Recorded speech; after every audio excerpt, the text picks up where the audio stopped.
The interview went well. Like, actually well. You answered every question with confidence. The interviewer was nodding along, asking follow-ups, even laughing at your small talk. At the end, they said something like, "We'll be in touch early next week," or "You'll be hearing from us soon." You walked out, or closed the Zoom, feeling genuinely good about it. And then, nothing. Days pass, no response. A week turns into two turns into three, and slowly it sinks in. They're not going to reply. Ever. You were ghosted. After the interview, after they told you they'd be in touch. If you're living this right now, I want you to know two things. First, it's not in your head. This is happening at a massive scale. Second, there are actual specific reasons why it happens. And understanding them will save your sanity and change how you approach every interview going forward. Before we get into it, thanks to InterviewMate for sponsoring this episode.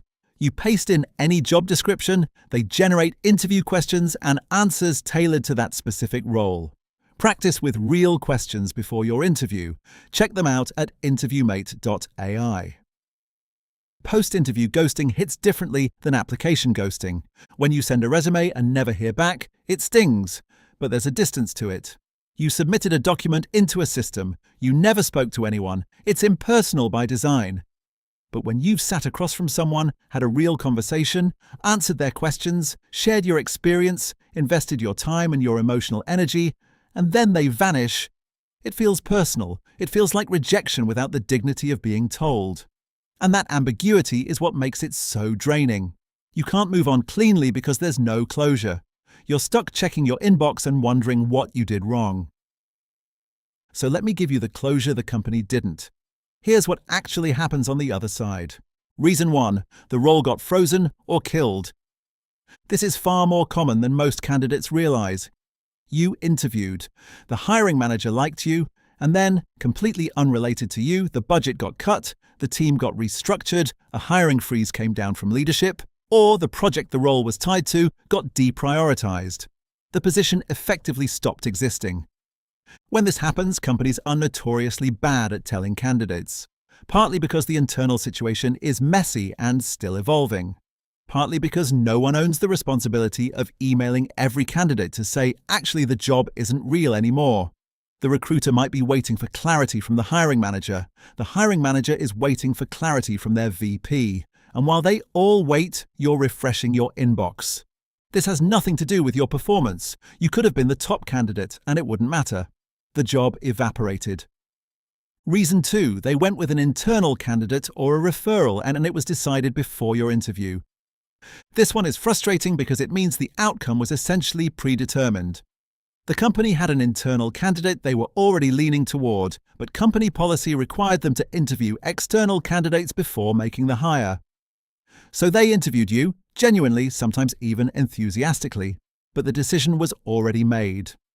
Or someone got referred in by a senior leader after your interview and the process quietly shifted in that direction, not because you were worse, because the other person had a relationship advantage that no interview performance could overcome.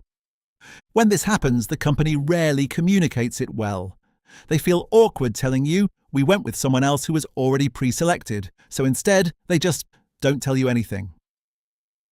Reason 3, the process stalled and nobody followed up. Hiring is not the only thing a hiring manager does. It's often not even in their top 5 priorities. They're running a team, dealing with fires, attending meetings, traveling, handling their own deadlines. And the interview process, especially in the middle rounds, can get deprioritized without anyone making a conscious decision to stop it.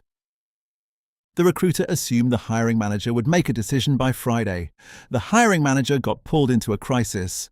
Friday became the following week. The following week became, "I'll get to it." And eventually, so much time passed that reaching out to the candidate feels awkward, so nobody does.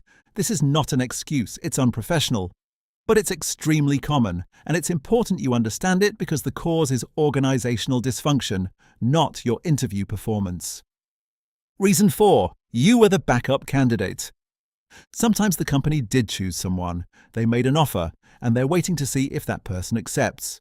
In the meantime, they don't want to reject you because if their first choice declines, they want to come back to you, so they keep you in limbo, not out of malice but out of optionality. This can drag on for weeks, especially if the top candidate is negotiating or finishing a notice period.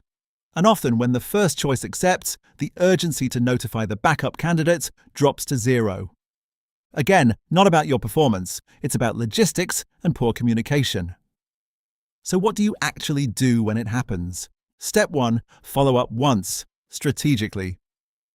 If the timeline they gave you has passed, say they said early next week, and it's now Thursday of that week, send a follow-up. Here's the script. Hi name, I wanted to follow up on our conversation last day. I really enjoyed learning about the team and the role, and I'm very interested in moving forward. Is there any update on the timeline for next steps? Shows continued interest without desperation. Send it to the recruiter or whoever your primary contact was. Step 2. Follow up a second time and set a boundary. If another week passes with no response, one more follow-up is reasonable. After that, you stop. Hi name, just circling back on my previous note. I understand timelines can shift. Just wanted to confirm whether the role is still active and if I'm still under consideration. Either way, I'd appreciate any update. Sometimes silence continues because the person feels uncomfortable delivering bad news. Making it easy for them to reject you can actually get you a response. Step 3. After 2 follow-ups with no reply, move on mentally. 2 follow-ups is the maximum. More than that, and you're not being persistent, you're creating discomfort. If they haven't responded to 2 professional messages, the answer is no, they just didn't say it. But here's the reframe. A company that ghosts candidates after interviews is telling you something about how they operate. If this is how they treat people they're trying to attract, imagine how they treat people after they've been hired. You didn't just lose an opportunity, you dodged a culture problem. Step 4, and this is the most important one, keep your pipeline full. The single biggest mistake people make in a job search is pinning all their hopes on one opportunity. You had a great interview, you felt the connection, you started imagining yourself in the role, and now you're emotionally devastated because that one thing fell through. The antidote to ghosting is volume, not mass-applying volume, strategic volume. Always have multiple applications and conversations in progress at the same time. When one goes silent, you're not destroyed, you're redirected. The emotional impact of being ghosted drops dramatically when you have 3 other opportunities moving forward. Never stop searching until you have a signed offer letter, not a verbal promise, not "we'll send the paperwork Monday," a signed offer. Until that exists, keep applying, keep networking, keep interviewing. Let me close with something that I think needs to be said directly. It's not you. I know that's easy to say and hard to believe, especially when it's happened multiple times. But the data is clear. Post-interview ghosting is a systemic problem driven by broken internal processes, overwhelmed hiring teams, and poor communication infrastructure. It's happening to highly qualified, well-prepared candidates every single day. Your interview skills are not the problem. Your resume is not the problem. You are not the problem. The system is broken, and the best thing you can do is stop interpreting silence as personal judgment and start treating it as noise in a flawed process. Prepare well, follow up professionally, keep your pipeline full, and don't let a company that can't even send a rejection email determine how you feel about your career.